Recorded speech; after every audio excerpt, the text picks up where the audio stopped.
प्यारे विद्यार्थियों, नमस्कार। बृहन मुंबई महानगर पालिका शिक्षण विभाग वर्चुअल ट्रेनिंग सेंटर में आप सभी का हार्दिक स्वागत है।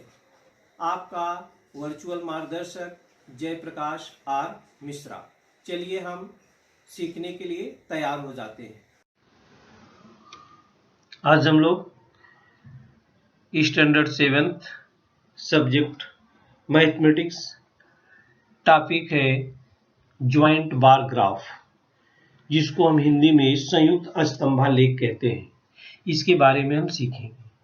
बच्चों, जब तुलना की जाती है, कंपैरिजन की जाता है, छोटे से आंकड़े में आप बहुत सारे प्रश्नों का उत्तर दे लेते हैं। आप क्रिकेट देखते हैं कि पहले से 50 ओवर के बीच में किस प्रकार से रन की बढ़ोतरी हुई 21 ओवर में, तो आप देख करके प्रश्नों के उत्तर आराम से समझ लेते हैं कि 5वें ओवर में कि ज़्यादा रन बना है कि 10वें में बना है। इस प्रकार से ग्राफ की सहायता से हम आपको आंकड़ों का आकलन करना, पाठन करना, इसमें हम बताएंगे। ग्राफ कैसे बनाते हैं इसके बारे में भी हम लोग चर्चा करेंगे। तो स्तंभालेख आपने कक्षा 6वीं में भी सीखा है कैसे बनाते हैं। यहाँ पर संयुक्त स्तंभालेख है, ज्वाइंट बार ग्राफ, दो बार ग्राफों को एक साथ जोड़ना, उसको हम कहते हैं ज्वाइंट बार ग्राफ, संयुक्त स्तंभालेख। यहाँ पर हम जो चर्चा करने चल रहे हैं बच्चों, इसमें ज्वाइंट बार ग्राफ में किसे कहते हैं ये भी देख लेते हैं। Joint bar graph is a set of bar graphs. हमने कहा इस सेट ऑफ बार ग्राफ्स मतलब दो बार ग्राफों का, दो बार ग्राफ जो होते हैं एक में मिला देते हैं। इस joint bar graph is a set of bar graphs showing different sets of information but joined to each other। जैसे यहाँ पर आप चित्र में देख रहे हैं, ये देखिए दो बार ग्राफ एक साथ यहाँ पर जुड़े हुए हैं, तो इसको हम बोलते हैं ज्वाइंट बार ग्राफ। ये joint bar graph is a set of bar graphs showing different sets of information but joined to each other। यहाँ पर हम अजय और विजय के खेतों में गेहूं के उत्पादन की क्विंटल में जानकारी संयुक्त स्तंभालेख में दी गई है, उसको हम एक में करके पढ़ना चाह रहे हैं। पहले हम आपको अलग अलग दिखाएंगे। अजय के गेहूं का उत्पादन वर्ष और क्विंटल में, विजय के गेहूं का उत्पादन वर्ष और क्विंटल में दिखाएंगे। ये देखिए, observe the two bar graphs below which show the wheat production in quintals in Ajay and Vijay farms। Ajay और विजय के खेतों में गेहूं को उत्पादन की क्विंटल में जानकारी स्तंभालेख के द्वारा दी गई है। देखिए, अजय व्हीट प्रोडक्शन है और ये क्या है, विजय व्हीट प्रोडक्शन है। 2000, ये देखिए 2011 लिखा है। वर्ष को हम एक्स एक्सिस, आप सभी जानते हैं ये एक्स एक्सिस है, ये बार ग्राफ है, आपने कक्षा 6वीं में सीखा है।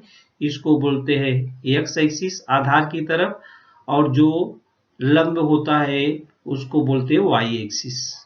उसको क्या बोलते हैं, वाई एक्सिस। तो बच्चों, एक्स एक्सिस पर हम वर्ष को दर्शाए हैं और वाई एक्सिस पर उत्पादन क्विंटल में दर्शाया गया है। तो यहाँ पर आप देख रहे हैं, देख करके आप बता सकते हैं कि वर्ष 2011 में अजय के पास कितना क्विंटल जो गेहूं का उत्पादन हुआ था। आप यहाँ पर देख सकते हैं ये 40 है, 40 क्विंटल गेहूं का उत्पादन हुआ था। ये बार ग्राफ है। और फिर 2012 में कितना गेहूं पैदा हुआ था, तो आप देख के उत्तर बता सकते हैं। 2012 में यहाँ ये कितना है, 2012 में 50 क्विंटल गेहूं पैदा हुआ था। फिर 2013 में कितना क्विंटल गेहूं पैदा हुआ, तो इसके लाइन में आ जाता है। यहाँ पर ये देखिए, आप बता सकते हैं सीधा फुलपट के द्वारा आप खींचेंगे तो 40 क्विंटल गेहूं पैदा हुआ था। और 2014 में ये देखिए बच्चों, यहाँ पर 1 सेंटीमीटर में 10 क्विंटल दिखा गया है, तो यहाँ पर ये 5 सेंटीमीटर है ये, और ये 40 और 5 कितना हो जाएगा, ये देखेंगे सीधा सीधा इधर आएगा, ये लाइन टेढ़ी हो जा रही है, आप सीधा फुलपट से नापेंगे तो 45 क्विंटल गेहूं आएगा कि 2014 में 45 क्विंटल पैदा हुआ था। अब विजय के गेहूं का देख लेते हैं, विजय व्हीट प्रोडक्शन, ये 2011 में इनके यहाँ कितना पैदा हुआ था, ये देखिए इनके यहाँ भी वही 40 क्विंटल ही पैदा हुआ था। और 2012 में इनके यहाँ ये 50 और ये 60 है, ये बीच में हुआ था, देखिए यहाँ पर तो 55 क्विंटल हुआ था। 2013 में इनके यहाँ 30 क्विंटल पैदा हुआ था। ये उत्तर देख बता सकते हैं कि 2013 में कितना पैदा हुआ, 30 क्विंटल्स। 2014 में, ये 2014 में भी 40 क्विंटल पैदा हुआ था। कितना पैदा हुआ था, 40 क्विंटल। अब यहाँ पर दो आलेख की जानकारी है बच्चों, इन दोनों आलेख की जानकारी एक आलेख में करके बताना है, एक आलेख में करके बताना है। तो 2011 में इनके यहाँ प्रोडक्शन, इनके यहाँ दोनों का प्रोडक्शन हम एक साथ कर लेते हैं, इसको उठा करके इसके पास रख लेते हैं, और 2012 वाले को उठा करके 2012 के बगल रख देते हैं, 2013 वाले को 2013 के तरफ, और 2014 वाले को 2014 के समय। तो इस प्रकार से बार ग्राफ तैयार हो जाता है। ये देखिए, Ajay and Vijay wheat productions, Ajay and Vijay wheat production. ये देखिए, ये 2011 के बगल में लाके किसका रख दिया, इसका व्हाइट वाला दिखाया गया था विजय का, तो व्हाइट वाला विजय का इधर हो गया, इधर हो गया, इधर हो गया, इधर हो गया। दोनों बार ग्राफ जो अलग अलग थे, यहाँ पर ए अलग था और ए अलग था, इन दोनों को समझो प्लस कर दिया गया, मिला दिया गया, तो ये ज्वाइंट बार ग्राफ तैयार हो गया। अब यहाँ पर कलर से दिया गया है, सेम है, 1 सेंटीमीटर में 10 क्विंटल है, माने 1 सेंटीमीटर में 10 क्विंटल, एक खाने में 1 क्विंटल समझ लीजिए। तो अजय का ये है कलर वाला और विजय का क्या है, व्हाइट वाला। तो अब इन पर जो होता प्रश्न अगर पूछा जाए, जैसे आप अलग अलग उत्तर दिए, तो अब इन प्रश्नों का उत्तर एक साथ ही हम संयुक्त स्तंभालेख का निरीक्षण करके कर सकते हैं, संयुक्त स्तंभालेख का निरीक्षण करके कर सकते हैं। तो जब दोनों ग्राफ को एक साथ कर दिए जाते हैं, उसको बोलते हैं ज्वाइंट बार ग्राफ या संयुक्त स्तंभालेख, ज्वाइंट बार ग्राफ या संयुक्त स्तंभालेख।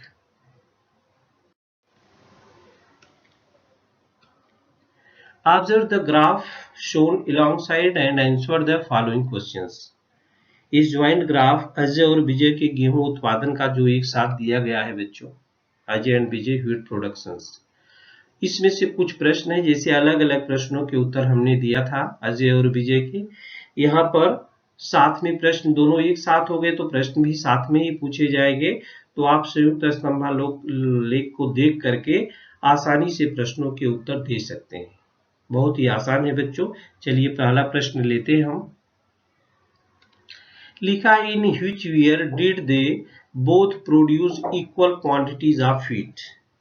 किस वर्ष दोनों का गेहूं उत्पादन समान है, किस वर्ष दोनों का गेहूं उत्पादन समान है। तो बहुत ही आसान उत्तर है बच्चों, 2011 में 40 क्विंटल अजय के भी खेत में हुआ था, और 2011 में विजय के खेत में भी 40 क्विंटल ही हुआ था। In which year did they both produce equal quantities of water. और 2012 में देखिए दोनों में कम ज्यादा है, 2013 में भी दोनों में कम ज्यादा है, और 2014 में भी दोनों में कम ज्यादा है।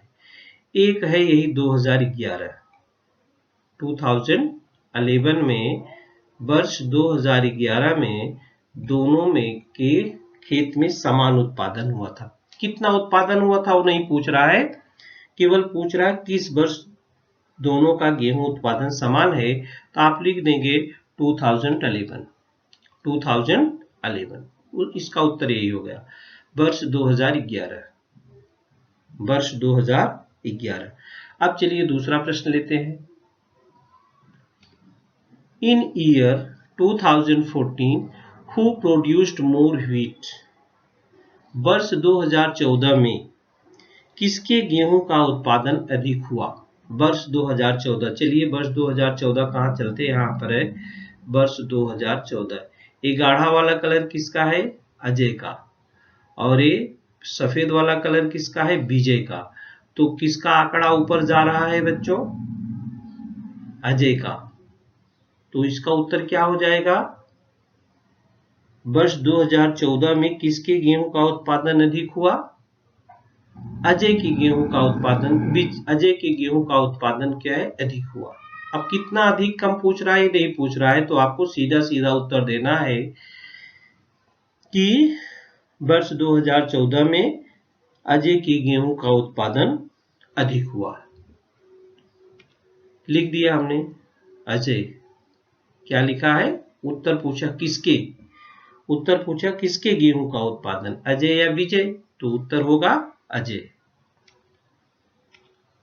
In year 2013, how much wheat did Ajay and Vijay each produce? In year वर्ष 2013 में प्रत्येक का गेहूं उत्पादन कितना था? वर्ष 2013 में गेहूं, प्रत्येक का गेहूं उत्पादन। तो वर्ष 2013 में ये देखिए, ये है 2013, अजय का कितना उत्पादन था? 40 क्विंटल। अजय का कितना उत्पादन था? 40 क्विंटल। और विजय का कितना उत्पादन था? 30 क्विंटल। इधर आएगा 30, ये देखिए, ये लाइन इधर आ गई, ये, और ये लाइन इधर आई 40 वाले पर, ये। तो वर्ष 2013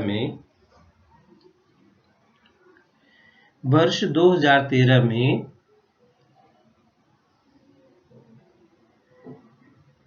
अजय का गेहूं उत्पादन 40 क्विंटल था और विजय का कितना था? 30 क्विंटल था। कितना था? 30 क्विंटल। अजय का 40 क्विंटल और विजय का क्या था? 30 क्विंटल। तो बच्चों आपने देखा कि संयुक्त स्तंभालेख से अगर दिया है तो संयुक्त स्तंभालेख छोटे जगह में भी आ जाता है और बहुत सारे आंकड़ों की जानकारी हमको देता है, और हम उस आंकड़ों की जानकारी से प्रश्नों के उत्तर बहुत आसानी से दे लेते हैं। बहुत आसानी से क्या होता है बच्चों? दे लेते हैं, और जरा से भी त्रुटि नहीं होती है। इस प्रकार से संयुक्त स्तंभालेख अगर दिया है, प्रश्न पूछा जाता है, तो प्रश्न को समझिए, चार्ट को, संयुक्त स्तंभालेख का अच्छी तरह से वाचन करिए। एक्स एक्सिस पर वर्ष, ईयर दिया है, और उत्पादन जो क्विंटल में है वह वाई एक्सिस पर दिया गया है। आंकड़े बराबर दिए गए हैं, और इधर स्केल लिखा रहता है, माप लिखा रहता है, मापन किस आधार पर ये बनाया गया है। 1 सेंटीमीटर बराबर 10 क्विंटल है। एक खाने का मतलब 1 क्विंटल होता है। एक खाने का मान, ये जो देखिए यहाँ से लेकर के यहाँ पर आप गिने के 10 खाना होता है, तो हर एक खाने का मान जो होता है बार ग्राफ पर 1 क्विंटल दर्शाया गया है। 1 क्विंटल क्या हुआ बच्चों? दर्शाया गया है। रीडिंग ए ज्वाइंट बार ग्राफ। रीडिंग ए ज्वाइंट बार ग्राफ, संयुक्त स्तंभालेख का वाचन हम कैसे करते हैं? संयुक्त स्तंभालेख दिया है, उसका वाचन हम किस प्रकार से करते हैं? एक तो हमने अजय विजय का अलग अलग करके दिया था, ग्राफ के बारे में हमको जानकारी थी, और दोनों बार ग्राफ को एक साथ लिख दिया, संयुक्त स्तंभालेख हो गया, और दोनों के अलग अलग प्रश्न थे, दोनों को ज्वाइंट हो गए, प्रश्नों के उत्तर हम लोगों ने सीखा। यहाँ पर हम चलिए बार ग्राफ को कैसे पढ़ते हैं। The minimum and maximum temperature in Pune for 5 days is given. Read the joint bar graph and answer the questions below. Pune शहर के 5 दिनों का अधिकतम और न्यूनतम तापमान यहाँ सेंटीग्रेड में दिया गया है। संयुक्त स्तंभालेख का निरीक्षण करो और प्रश्नों के उत्तर दो। पहले संयुक्त स्तंभालेख हम आपको दिखाते हैं। देखिए, 1 सेंटीमीटर बराबर 5 डिग्री सेंटीग्रेड दिया है। 1 सेंटीमीटर का मान क्या है? 5 डिग्री सेंटीग्रेड। और ये मैक्सिमम टेम्परेचर है व्हाइट वाले से, मैक्सिमम टेम्परेचर व्हाइट वाला दिखा रहा है और मिनिमम टेम्परेचर जो है ब्लू कलर का दिखा रहा है। एक्स एक्सिस पर दिनों के नाम है, एक्स एक्सिस पर क्या है बच्चों, दिनों के नाम है, और वाई एक्सिस पर क्या है, टेम्परेचर है। एक्स एक्सिस है आधार, एक्स एक्सिस होता है, और ये लंब जो होता है वाई एक्सिस होता है। इस पर टेम्परेचर दिया गया है, तापमान, और एक्स एक्सिस पर क्या है, दिनों के नाम। तो सबसे पहले एक्स अक्ष पर आप देख रहे हैं कौन सी जानकारी दी गई है, किसके बारे में दिखाया गया है, एक्स अक्ष पर क्या दर्शाया गया है। तो what data is shown on X axis, what data is shown on X axis, x अक्ष पर कौन सी जानकारी दर्शाई गई है। तो दिनों के नाम, डेज लिख दो, डेज दिनों को दर्शाया गया है, Monday, Tuesday, Wednesday, Thursday, Friday, Saturday. इसके बाद पूछ रहा है कि what data is shown on Y axis, Y अक्ष पर कौन सी जानकारी दर्शाई गई है। तो बच्चों आप बता सकते हो, क्या दर्शाया गया है, टेम्परेचर माने तापमान। वाई अक्ष पर कौन सी जानकारी दर्शाई गई है, तापमान दर्शाया गया है। Which day had the highest temperature, कौन से दिन का तापमान अधिकतम है, सबसे अधिक तापमान किस दिन का है। अब देखिए यहाँ पर मैक्सिमम टेम्परेचर व्हाइट वाला है, व्हाइट खाने वाले मैक्सिमम टेम्परेचर है बच्चों, व्हाइट खाने वाला मैक्सिमम टेम्परेचर है। तो यहाँ पर देखिए मैक्सिमम सबसे बड़ा ऊंचा यही दिखता है, ये किस दिन का है, किस दिन का टेम्परेचर सबसे अधिक है, यही सबसे अधिक है टेम्परेचर इसी दिन का।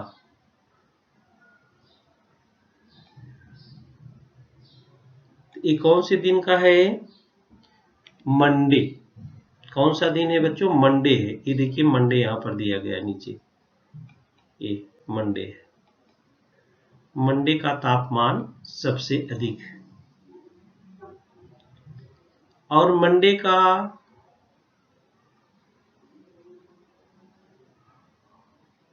कौन से दिन का तापमान न्यूनतम है, तो अधिकतम हो गया। अब न्यूनतम किससे दिखाया गया, इस कलर का, तो सबसे छोटा ये दिख रहा है, ये देखिए सबसे छोटा ये दिख रहा है। तो किस दिन का तापमान सबसे कम है, कौन से दिन का तापमान सबसे कम है, तो on which day is minimum temperature the highest.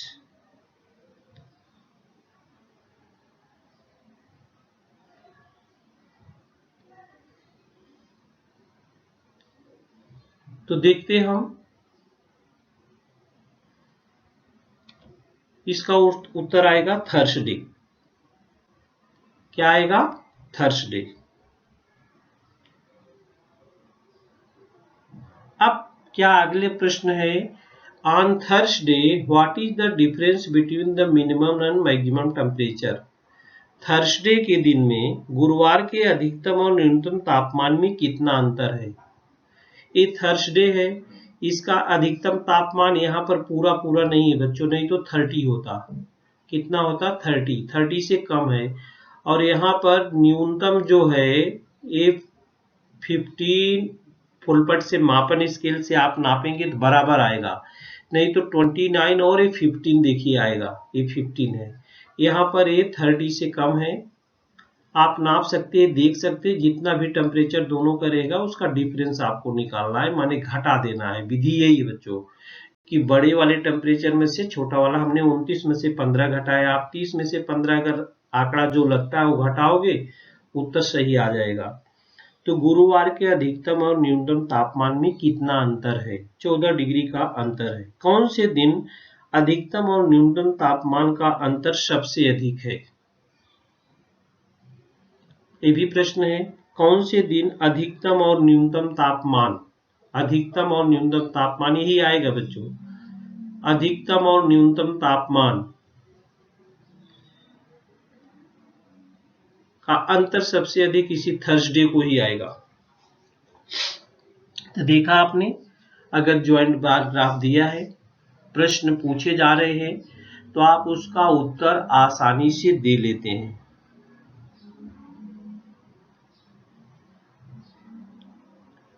अब देखिए, जैसे आपके कक्षा में लड़के लड़कियां हैं, उसका संयुक्त बार ग्राफ खींचना है। 5वीं, 6वीं, 7वीं, 8वीं, 9वीं, 10वीं है, तो हम कैसे खींचेंगे बच्चों?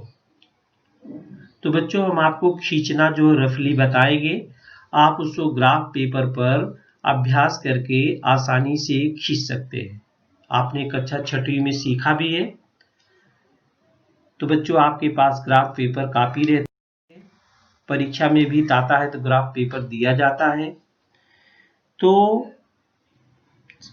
संयुक्त स्तंभालेख खींचना कैसे खींचेंगे?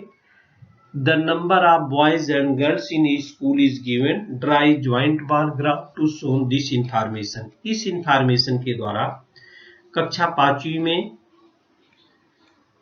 52 लड़के 57 लड़कियां हैं, कक्षा 6वीं में 68 लड़के 63 लड़कियां हैं, कक्षा 7th में 67 बॉयज हैं, 64 गर्ल्स हैं, 8th में 50 बॉयज 48 गर्ल्स, 9th में 62 बॉयज 62 गर्ल्स और 10th में 60 बॉयज एंड 64 गर्ल्स। अब आपने संयुक्त स्तंभालेख का वाचन किया, उसमें आपने एक्स एक्सिस को देखा और वाई एक्सिस को देखा। जैसे दिनों के नाम हमने एक्स एक्सिस पर देखा था, तो वैसे क्लास का नाम हम एक्स एक्सिस पर रख देंगे और बॉयज की जो संख्या है और गर्ल्स की जो संख्या है उसको हम वाई एक्सिस पर डाल देंगे। वाई एक्सिस पर उसको हम डाल देंगे। स्टेप्स फॉर कितना स्टेप लगेगा हमको ज्वाइंट बार ग्राफ बनाने में? ये देखिए बार ग्राफ है बच्चों, यहाँ पर हम ये एक्स एक्सिस है, बराबर लाइन खींचा, और ये वाई एक्सिस है, ऐसे बनाएंगे बच्चों। बार ग्राफ अपने पास है। आलेख कागज पर क्या करेंगे? पहला step, on graph paper draw the X axis and Y axis and their point of intersection. ये पॉइंट ऑफ इंटरसेक्शन है दोनों का, ये एक्स एक्सिस खींचा, वाई एक्सिस, ये पॉइंट ऑफ इंटरसेक्शन दोनों पर कटान बिंदु जहां पर है। अब यहाँ पर हम क्या लिखते हैं? क्लास। यहाँ पर क्या लिखेंगे बच्चों? क्लास। एक क्लास लिखेंगे, 5वीं, 6वीं, 7वीं जो भी क्लास है अपने पास है, इस पर क्लास बारो करेंगे और इस पर बॉयज और गर्ल्स वाई एक्सिस पर लिख देते हैं हम। ये वाई एक्सिस है और ये एक्स एक्सिस है। तो फर्स्ट में आने graph paper draw the X axis and Y axis and their point of intersection. इसके बाद हम क्या करेंगे? Keeping the distance between two sets of joint bars equal, so the classes on X axis. X axis पर हम क्या दिखाएंगे? Class दिखा देंगे। इसके बाद थर्ड स्टेप करेंगे, choose a scale for the Y axis, for example 1 unit equal to 10 girls boys कर देंगे। Mark the number of boys and girls on the Y axis. Y axis पर गर्ल और boys का इधर number ले लेंगे। इसके बाद क्या करेंगे हम? Using the scale work out the height of columns required to show the number of boys and girls in each class. Use different colours to show the different bars in each set. दिए गए पैमाने के अनुसार प्रत्येक कक्षा के लड़कों एवं लड़कियों की संख्या दर्शाने वाले स्तंभों की ऊंचाई हम निश्चित करेंगे और दोनों ही स्तंभों को हम अलग अलग रंग से कलर कर देंगे। बच्चों आप कुछ भी कलर मान सकते हो, माने दोनों स्तंभ अलग अलग दिखना चाहिए। तो आपको यहाँ लिखना पड़ेगा लड़के के लिए आपने कौन सा कलर यूज किया है और लड़की के लिए कौन सा यूज किया है। लड़की के लिए कौन सा यूज किया है? तो 1 सेंटीमीटर बराबर 10 विद्यार्थी हम मान लेते हैं। 1 सेंटीमीटर में 10 खाना होता है, तो 1 सेंटीमीटर बराबर 10 विद्यार्थी। 1 सेंटीमीटर बराबर कितना विद्यार्थी? तो पांचवी में कितने विद्यार्थी थे? लड़के कितने थे? 52 और लड़कियां कितनी थी? 57। तो यहाँ पर जो आंकड़ा हम बनाएंगे, ये देखिए, ये 10 है, ये 10 हो जाएगा, ये 20 हो जाएगा, ये 30 हो जाएगा, ये 40 हो जाएगा, ये 50 हो जाएगा, ये 60 हो जाएगा, ये 70 हो जाएगा। आपकी क्लास में 70 से ज्यादा नहीं है। इन्हीं आंकड़ों में सबका समावेश हो जाएगा, लड़के और लड़कियों का। 52 थे तो 50 के बाद देखिए 10, 20, 30, 40, 50 के बाद 2 खाने इधर आ जाएगा, 52 हो गया। 57 थे तो 7 खाने हो जाएगा। इस प्रकार से आप गिन करके बार ग्राफ पर ड्रा कर सकते हैं, और जो फाइनल हमको चित्र मिलेगा, जो बच्चों हमको फाइनल चित्र मिलेगा वो इस प्रकार की मिलेगा। अभ्यास करके देख सकते हो। ये देखिए, इस प्रकार का ग्राफ तैयार हो गया। Scale 1 centimetre equal to 10 students. Boys के लिए खुला वाला है, गर्ल्स के लिए कलर वाला है। अब यहाँ पर 5वीं क्लास देखिए, 6वीं क्लास, 7वीं क्लास, 8वीं क्लास, 9वीं क्लास, 10वीं क्लास। यहाँ पर आप 5वीं क्लास में ये देखिए बॉयज के लिए है। बॉयज कितने थे? 52, 50, 51, 52। ये देखिए 2 खाना दिया गया है तो 52 हो गया इधर। और ये 57 है तो ये 55 हो गया, ये 56 हो गया, 57 हो गया, 57 है। ये देखिए 5 खाना, ये 5 भी निशान है, 50, ये 55 होता 5। यहाँ से यहाँ के बीच में 10 खाना है, और 1 सेंटीमीटर की दूरी है। 1 सेंटीमीटर में 10 मिलीमीटर 10 खाने होते हैं, तो 1 सेंटीमीटर बराबर 10 स्टूडेंट्स कहा गया। तो यहाँ 57 है तो यहाँ पर 57 आ जाएगा। अब देखिए छठी में 68 और 63 थे, तो 68 देखिए यहाँ 68 हो गया, यहाँ 63 हो गया। इस प्रकार से अभी आप ग्राफ पेपर देख करके अगर प्रश्न पूछा जाता है तो उन प्रश्नों का उत्तर आप आसानी से दे सकते हैं। तो बच्चों, संयुक्त स्तंभालेख के द्वारा जो आंकड़े दिए रहते हैं, जैसे हमारे देश की जनसंख्या है हर 10वीं साल मालूम होती है, इस प्रकार से आंकड़ों के रूप में दी रहती है। तो किस साल की कितनी जनसंख्या है 10 साल पर, और उसमें स्त्री कितने, पुरुष कितने, सारे आंकड़े हम ग्राफ पेपर देख करके आसानी से उत्तर जो है जान सकते हैं। ग्राफ पेपर को देख करके आसानी से उत्तर जान सकते हैं। तो इस प्रकार से ग्राफ पेपर आंकड़े जो दिए हैं, प्रश्न दिए हैं बच्चों, प्रश्न संग्रह 31 में आप ग्राफ पेपर पर, जैसे हमने बताया बनाने के लिए, आप ग्राफ पेपर पर मापन पट्टी की सहायता से आराम से सीधी लाइन में बना सकते हैं। माने एक्स एक्सिस पर क्या आंकड़े दर्शाना है और वाई एक्सिस पर क्या दर्शाना है, ये आपके समझ में आना चाहिए। स्केल मापन कैसे होना चाहिए, उसको मापना चाहिए, 10-10 के अंतर के आंकड़े बनाना चाहिए। ये सब करेंगे तो आप आसानी से आप सीख सकते हैं। ये माने अच्छे से ग्राफ, ज्वाइंट बार ग्राफ जो होते हैं वो बना सकते हैं। आपने अलग अलग बार ग्राफ आपने सीखा है, अब जब दोनों को एक साथ बनाएंगे उसी को क्या कहते हैं? Joint bar graph. उसी को क्या कहते हैं बच्चों? Joint bar graph. तो नाउ आई नो हम लोगों ने इसमें क्या समझा। तो in a joint bar graph the width of all columns should be equal. संयुक्त स्तंभालेख में सभी स्तंभों की चौड़ाई क्या होनी चाहिए? समान होनी चाहिए। चौड़ाई अलग अलग नहीं होनी चाहिए। चौड़ाई क्या होना चाहिए? समान होनी चाहिए, शुड बी इक्वल। संयुक्त स्तंभालेख में सभी स्तंभों की चौड़ाई समान होनी चाहिए।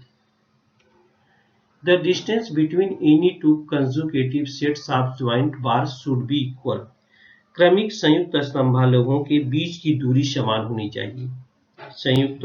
क्रमिक संयुक्त स्तंभालेखों के बीच की दूरी समान होनी चाहिए। और क्या होना चाहिए? A joint bar graph is used for a comparative study. हमने पहले ही बताया, कंपैरेटिव स्टडी के लिए संयुक्त बार ग्राफ का उपयोग किया जाता है। तो संयुक्त स्तंभालेख का उपयोग तुलनात्मक अध्ययन के लिए किया जाता है। संयुक्त स्तंभालेख का उपयोग किसके लिए किया जाता है बच्चों? कंपैरेटिव स्टडी माने तुलनात्मक अध्ययन के लिए किया जाता है। आपने समाचार पत्र पढ़ते होंगे, टीवी देखते होंगे, उसमें तमाम प्रकार के स्तंभालेख आपको दिखाई देते हैं। तो कौन कौन से स्तंभालेख दिखाई देते हैं, हम आपको दिखा देते हैं कौन कौन से स्तंभालेख हैं। आप जो देखते हैं कि इसको हिस्टोग्राम जिसको बोलते हैं स्तंभालेख, हिस्टोग्राम को स्तंभालेख बोलते हैं। लाइन ग्राफ को इसको क्या बोलते हैं, लाइन ग्राफ को रेखालेख बोलते हैं। और पाई चार्ट बोलते हैं इसको वृत्तालेख। ये कितना परसेंट कौन दिखाता है, इसमें देखिए, ये देखिए कितना कौन भाग दिखाता है, वृत्तालेख के द्वारा हम जानकारी प्राप्त करते हैं। ये लाइन ग्राफ है। अब जैसे ओवर की बात है तो 10 से 10, 5, 10, 15, 20 ओवर है, कितना रन ऊपर गया, कितना नीचे आया, इसको हम रेखालेख के द्वारा ही दर्शाते हैं। कहाँ पर हाईएस्ट है, कहाँ पर लोवेस्ट है, कहाँ पर समान है, सब टेम्परेचर वगैरह की जानकारी हम लाइन ग्राफ में करते हैं। तो बच्चों ये स्तंभालेख है, हिस्टोग्राम जिसको बोलते हैं, हिस्टोग्राम, ये लाइन ग्राफ जिसको रेखालेख बोलते हैं, ये पाई चार्ट है जिसको हम वृत्तालेख बोलते हैं। तो विभिन्न प्रकार के वृत्तालेखों की कोई भी जानकारी है, हम इसका उपयोग किस लिए करते हैं, इसका उपयोग हम कंपैरेटिव स्टडी करने के लिए करते हैं। तो बच्चों हम लोग सीख रहे थे ज्वाइंट बार ग्राफ के बारे में।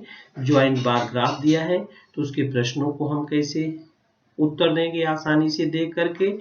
अगर ग्राफ दिया है बनाने के लिए, हम एक्स एक्सिस चूज करेंगे, वाई एक्सिस चूज करेंगे, स्केल नापेंगे, इसके बाद जो आंकड़े दिए हैं उसको हम ग्राफ पेपर पर बना लेते हैं, तो दिए गए आंकड़ों की सारी जानकारी हम पा सकते हैं। तो बच्चों इस वीडियो में आज के लिए, प्यारे विद्यार्थियों, हमने जो आज सीखा, हमें पूर्ण विश्वास है आप उसको अच्छी तरह से सीख चुके हैं और उसका आप अच्छी तरह से अभ्यास भी करेंगे। आज के लिए इतना ही, धन्यवाद।